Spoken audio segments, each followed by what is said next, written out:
Thank you, Kevin and Trisha. Yeah, that was a really wonderful performance. I don't know where they learned to sing that. You know what, Sandra? Like, I was born and brought up here in America, and even though I've practiced how's it to? അങ്ങനെ ചോദിച്ചാൽ എൻ്റെ മനസ്സിലേക്ക് ഓടി വരുന്നത് 10 ദിവസം നീണ്ടു നിൽക്കുന്ന ഓണാഘോഷവും പൂക്കളവും പുലിക്കളിയും അതിനുമൊക്കെ അപ്പോഴേ ഓണസദ്യയുമാണ്. നീ അത് ചോദിച്ചത് നന്നായി കണ്ട. നീ അടുത്ത് വരാൻ പോകുന്നത് എന്താണെന്നറിയാമോ? ആ സ്കിറ്റാണ്. It is about this festival and legend behind it. Why don't we watch it?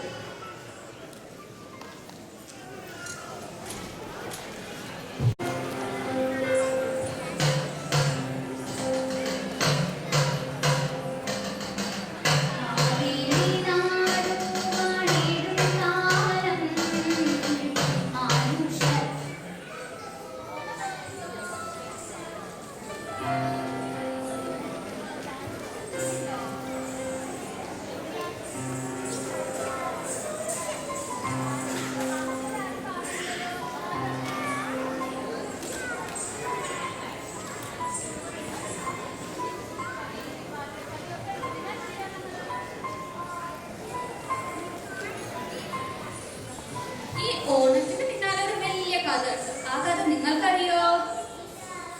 ശരി, ഇന്ന് ക്ലാസ്സിൽ നമുക്ക് ഓണത്തിന്റെ കഥ പറയാം. ഓക്കെ?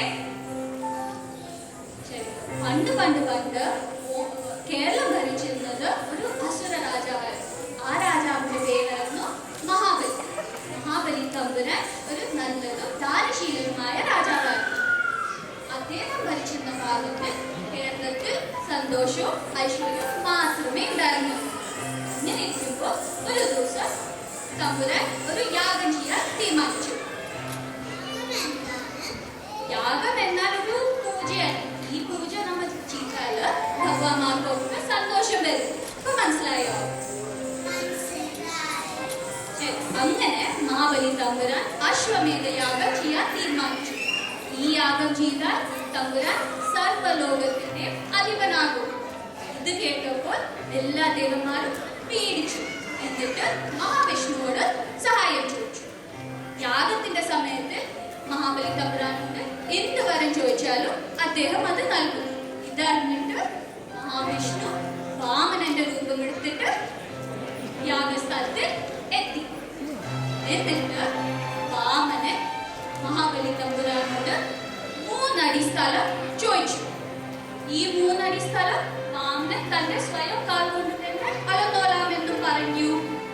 തമ്പുരാൻ സമ്മതിച്ചപ്പോൾ വാമനൻ വളരാൻ തുടങ്ങി.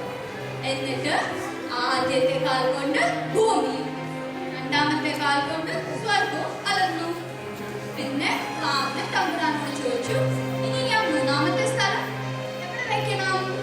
അപ്പോ ഈശ്വര ഭക്തനായ തമ്പുരാൻ കുമ്പിട്ട് പറഞ്ഞു, അങ്ങ് 3ാമത്തെ പാദം എന്റെ തലയിൽ വെച്ചോളൂ എന്ന്.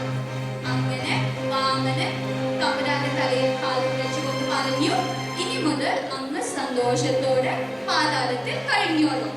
വർഷത്തിൽ ഒരു ദിവസം അങ്ങ് അങ്ങയുടെ പ്രജകളെ